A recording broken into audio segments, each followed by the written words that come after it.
fires that took place in California. Yeah, and it had that kind of orangish they even said apocalyptic look, Yeah. and I'm thinking, oh, we're going to be talking about this. It's ash and debris, and it's going to literally blacken the sun. And then it says the moon like blood. It's going to give kind of a reddish hue, to the moon. A lot of time people talks about the 4 blood moons and everything like that we've had in the past. And if you notice, nothing happened, and that's because we're not in the tribulation period. This doesn't take place till then. We're not in it yet.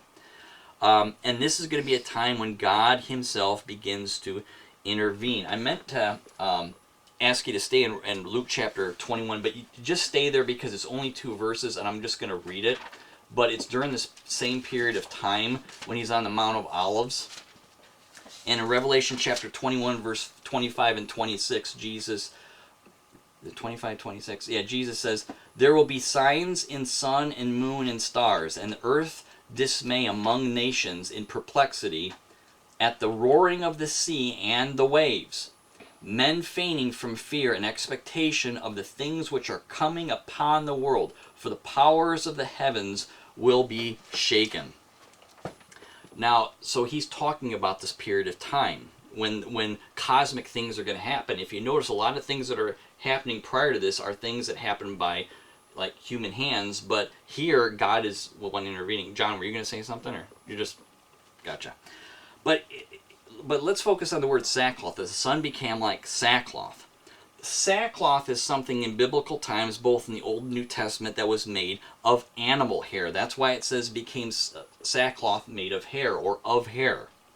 And it was a garment worn by people who mourned and people who were humiliated. It was a sign of humiliation. And a lot of times they would wear sackcloth, and they would basically dump ashes on their forehead. And so they would mourn with sackcloth and ashes. You see this in both in the Old Testament as well as the New. For instance, in Jeremiah chapter 6, he writes, "O daughter of my people," meaning Israel, "put on sackcloth and roll in ashes, mourn as for an only son." And in Matthew chapter 11, Jesus talks about repenting in sackcloth and ashes. So it even extended into the New Testament. Keep your fingers here. I'd like for you to go to Joel chapter 2. And if you have a Pew Bible, it's in the Old Testament, page 649. Joel. I gotta find Joel. It is after Hosea, before Amos. It's one of the minor prophets. Joel chapter 2, verse 28. And Joel, who's an Old Testament prophet, talks about this period of time. "It will come about after this that I will pour out my spirit on all mankind, and your sons and daughters will prophesy, your old men will dream dreams, your young men will see visions. Even on the male and female servants I will pour out my spirit in those days. I will display wonders in the sky and on the earth, blood, fire, and columns of smoke. The sun will be turned into darkness, the moon into blood, before the great and awesome day of the Lord comes." At Pentecost, when Peter made his speech, he actually cited this passage, but and it did partially come true, because prophets were dreaming dreams and having visions, and there were signs, in the heavens.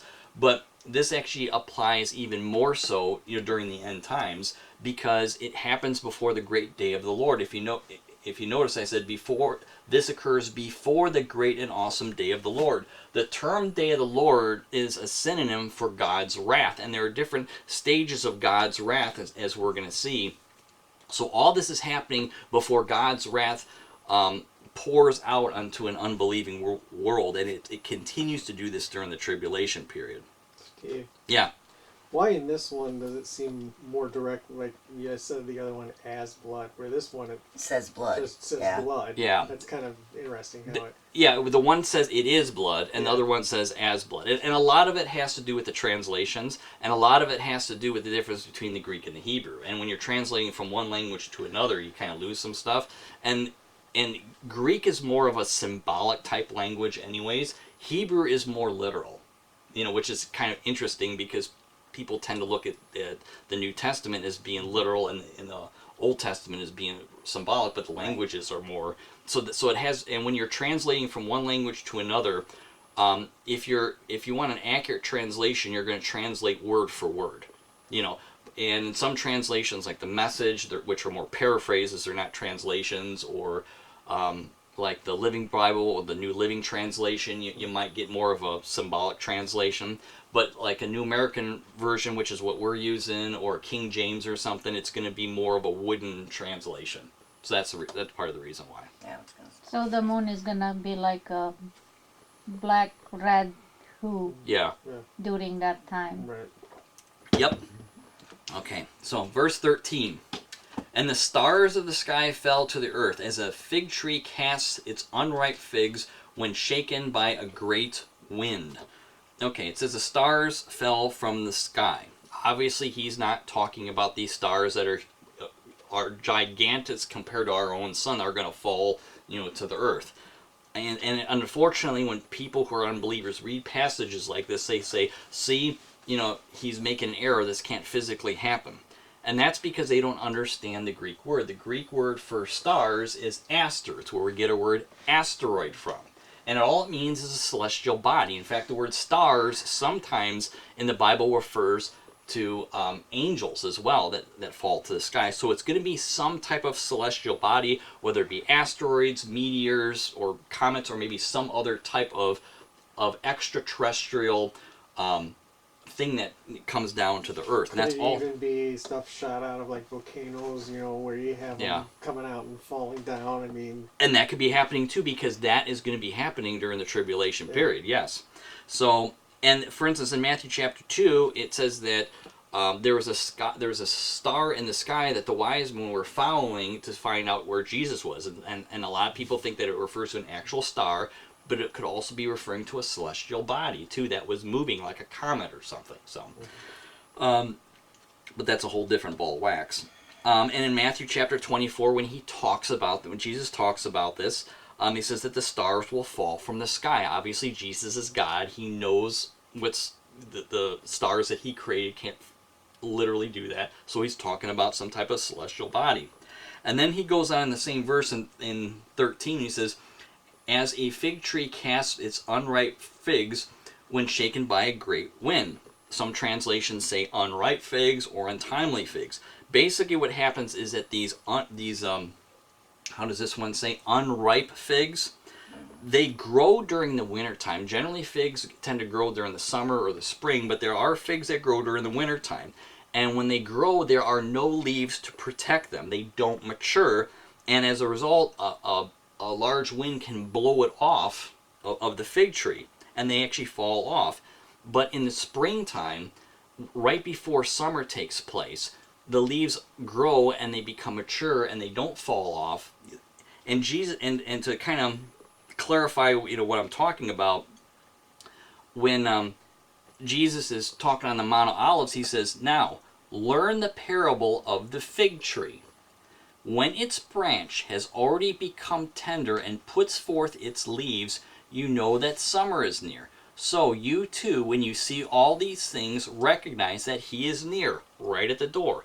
What Jesus is saying is that the figs that grow on the leaves during the wintertime that fall off, happens right before Jesus comes. You know, and all these things are taking place during the tribulation period. That's how we know Jesus comes after this, because he says, then when the parable of the fig tree happens, when you start seeing the figs begin to grow and they don't fall off and the leaves protect them, just like summer is coming near, you know that I'm coming near. So this whole parable about the figs and everything is saying that during the tribulation period, Jesus is not coming. But you know that he's coming soon. He's going to be coming at sometime after this point. This is just the beginning. So that's a whole point. And Jews during the first century would have understood this. So, verse 14. The sky was split apart like a scroll when it is rolled up, and every mountain and island were moved out of their places. In Isaiah chapter 34, he prophesies about this. And he says, for the Lord's indignation is against all the nations, and his wrath against all their armies. He has utterly destroyed them. He has given them over to slaughter, so their slain will be thrown out, and their corpses will give off their stench. and the mountains will be drenched with their blood, and all the host of heaven will wear away, and the sky will be rolled up like a scroll. All their hosts will also wither away, as a leaf withers from the vine, or as one withers from the fig tree. So when Jesus talking about fig tree, they would have understood back to Isaiah's prophecy about this end times. So when it says the sky was split apart like a scroll, essentially what's going to happen is that the atmosphere is going to be drastically affected. Again, we talk about global warming, and we talk about all this stuff. In the end times, this is when it's real stuff that like this is really going to happen. Unfortunately, the church is going to not be here, but there, because of all the things that are going to happen on the earth, the volcanoes, the earthquakes, and everything else, even our atmosphere is going to be affected. If you've ever seen the movie The Matrix, and they talk about like what happened to the atmosphere because they were fighting the machines or whatever, that kind of gives you a visual of what it's going to be like. And it says every island and mountain will be moved. Again, because of those tectonic plates are going to be shifting because underneath the earth, because of all these earthquakes, the continents will shift. And the earth's topography will literally change. And this is really reminiscent of the flood, because prior to the flood, the topography on the earth was a lot different than it is now. But when the flood happened, it says mountains and everything, because the springs from underneath the earth, shot up and the waters came down. And when Noah got off the ark with his family, the earth as he knew it was completely different. During the tribulation period, the earth as we know is going to be completely different. It's going to change once again. Now verse 15. Then the kings of the earth, and the great men, and the commanders, and the rich, and the strong, and every slave and free man hid themselves in the caves and among the rocks of the mountains. So the kings, these are the leaders of the earth. The great men, noblemen, like noblemen of a great city, commanders, which include even military commanders, and rich and strong, slave and free men hid themselves. So it doesn't matter what your class is going to be like in the future. People are going to be literally running to the mountains because they're going to see all this stuff happening, and they're not going to be able to control it. And they're not going to be able to control it because God is the one that's making all this stuff happen. And in verse 16 it says, and they said to the mountains and to the rocks, fall on us and hide us from the presence of him who sits on the throne and from the wrath of the Lamb. When it says fall on us, it literally means to cast down upon us or over us. And when it says hide us, it means escape our notice. So in other words, they're not asking to die at this point. They're basically saying they're running to the mountains, and they want the mountains to hide them from God. But they're not going to be able to do this because God is everywhere. You're not going to be able to run from God no more than Jonah in the Old Testament could run from God, because God commanded him to go to the Babylonians and to, I think it was the Babylonians, and to preach the gospel to them, to witness to them. Jonah didn't want to do it. He went in the exact opposite direction, and we all know how that turned out. A great fish swallowed him, spit him up, and at that point he's like, okay, I'll go now. So no matter what you try to do, you can't run from God. And they're not going to be able to run from God either. And notice it says to hide them from the presence of him who sits on the throne, this is God the Father, and from the wrath of the Lamb. Remember, the day of the Lord is God's wrath. And this is a passage that proves that Jesus is God, because it is God's wrath that is being inflicted. But they say also the wrath of the Lamb too. In verse 17 it says, for the great day of their wrath, God's wrath, and this actually proves that God, is at least two people, but as we know is three, because it's the wrath of God the Father and the wrath of God the Son. For the great day of their wrath has come, and who is able to stand? That's a question that's easily answered. Nobody's going to be able to stand. And in Isaiah chapter 13, you don't have to go there, but he talks about this too. Behold, the day of the Lord is coming, cruel, with fury and burning anger, to make the land a desolation, and he will exterminate its sinners from it.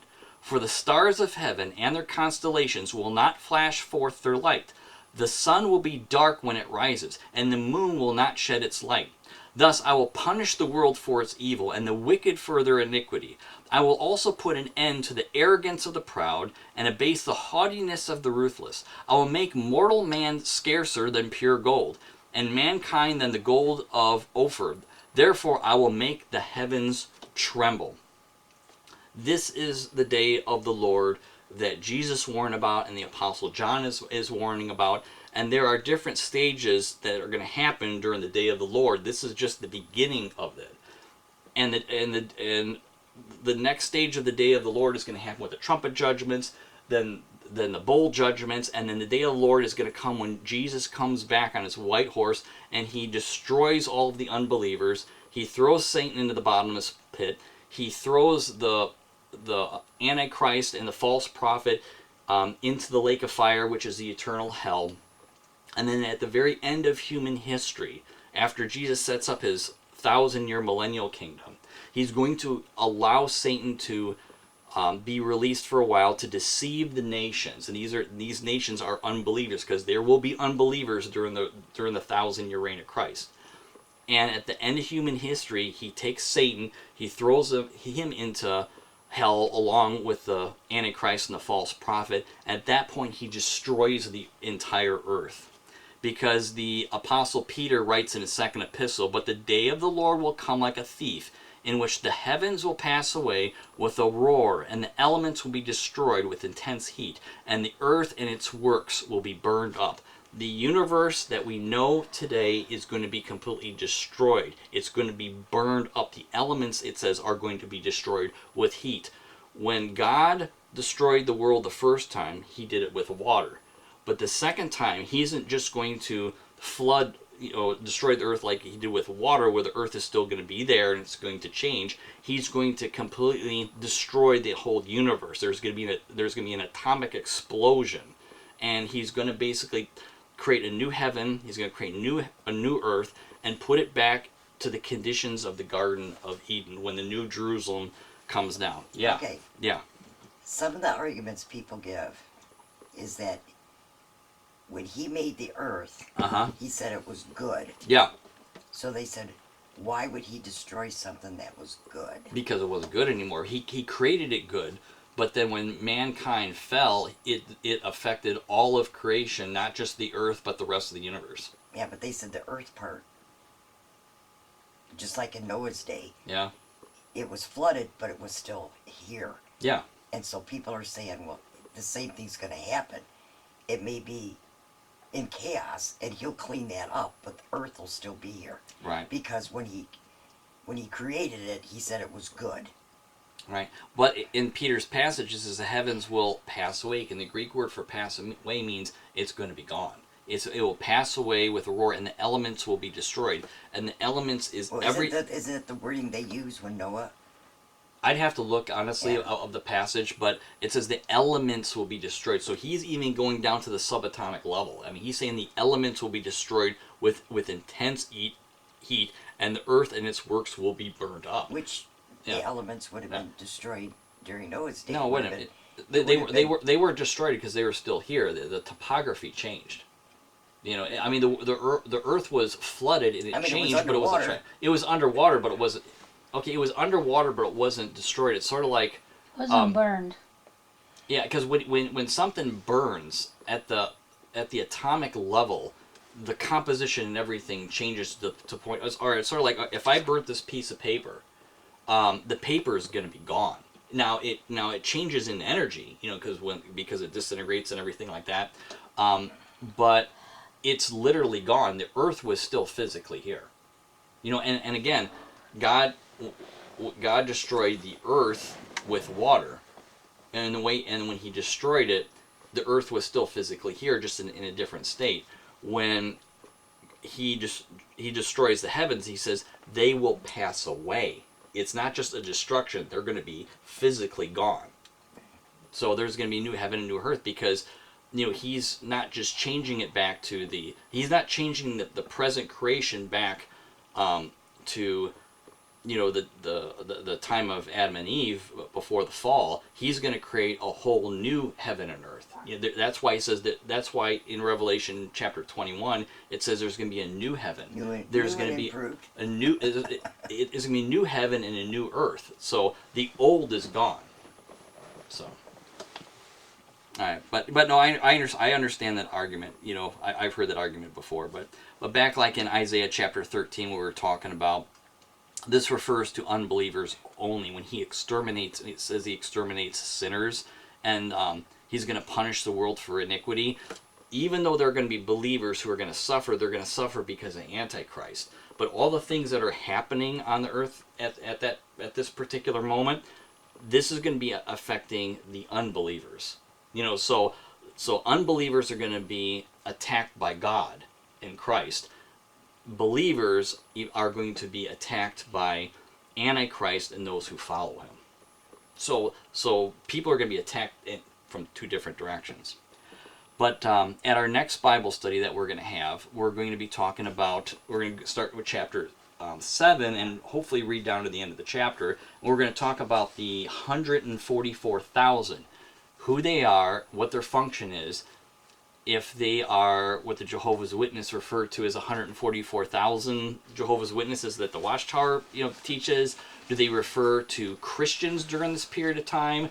Do they refer to specific Jews or something else? Or the 12 tribes.